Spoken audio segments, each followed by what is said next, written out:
राजस्थान में सरकार बनाते ही भाजपा की भजनलाल सरकार ने प्रदेश में लीक हुए प्रतियोगी परीक्षाओं की जांच के लिए एक्शन लेना शुरू कर दिया है। इसके लिए एसआईटी का गठन किया गया था। ADG STS SOG VK Singh को इस एसआईटी की कमान सौंपी गई थी। ये एसआईटी पेपर लीक में फरार चल रहे आरोपियों को दबोचने में जुटी है और ताबड़तोड़ कार्रवाई को अंजाम दे रही है। इस कड़ी में सब इंस्पेक्टर भर्ती 2021 में हुए फर्जीवाड़े को लेकर एसओजी ने पेपर लीक से लेकर माफिया गैंग के सदस्यों और अपराधियों का कच्चा चिट्ठा खोल दिया है। इस मामले में गिरफ्तार किए गए 14 ट्रेनी थानेदारों में एक राजस्थान पुलिस के डीएसपी का बेटा भी शामिल है। डीएसपी के बेटे करणपाल गोदारा ने इस परीक्षा में 22वीं रैंक हासिल की थी।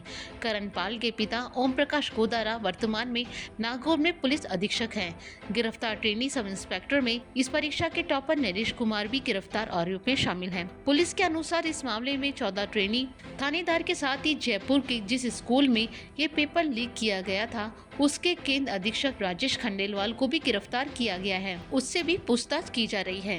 गिरफ्तार किए गए इन 14 ट्रेनी सब इंस्पेक्टरों में से ज्यादातर जालोर, सांचौर, बाड़मेर, जोधपुर और चूरू जिले के हैं। इस मामले में आरोपी मास्टरमाइंड हर्षवर्धन कई सालों से परीक्षाओं में धांधली का काम कर रहा था। पेपर लीक और डमी उम्मीदवारों के जरिए आरोपी हर्षवर्धन ने 50 से ज्यादा कैंडिडेट को पास करवाया है। पुलिस द्वारा की जा रही जांच में ये भी सामने आया है कि हर्षवर्धन ने कई उम्मीदवारों को ही नहीं बल्कि अपनी 8वीं फेल पत्नी को भी पुलिस भर्ती में पास करवाया है। हर्षवर्धन ने पत्नी को गलत तरीके से बीए की डिग्री भी उपलब्ध करवाई और सब इंस्पेक्टर की परीक्षा भी डमी उम्मीदवार के जरिए पास करवाई थी। इसके अलावा पेपर लीक में पुलिस ने अब तक 16 और आरोपियों को अरेस्ट किया है, जिसमें 6 लेडी इंस्पेक्टर और सब इंस्पेक्टर कृपाल सिंह शामिल है, जो नागौर के डिप्टी एसपी का बेटा है। वहीं एडीजी वीके सिंह का कहना है कि इस मामले में अभी कई और गिरफ्तारियां होंगी।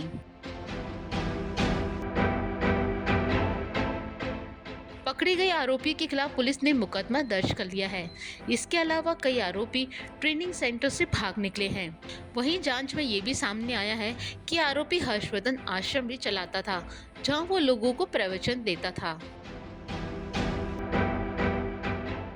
सब इंस्पेक्टर 2021 में 8 अभ्यर्थी ऐसे हैं जो चयनित हो गए थे, लेकिन उन्होंने नौकरी ज्वाइन नहीं की। पुलिस मुख्यालय की ओर से आदेश जारी करके इन सभी 8 चयनित थानाधिकारियों की नियुक्तियां रद्द कर दी हैं। इनमें ज्यादातर अभ्यर्थी वही हैं जिन्होंने पेपर लीक करके लिखित परीक्षा पास की थी। इनमें से राजेंद्र यादव और राजू की गिरफ्तारी हो गई है। अन्य आरोपियों की गिरफ्तारी होना बाकी है। एडीजी वीके सिंह का कहना है कि और भी कई संदिग्ध अभ्यर्थी हैं जो सब इंस्पेक्टर भर्ती में चयनित हो चुके हैं, उनकी भी गिरफ्तारी की जाएगी।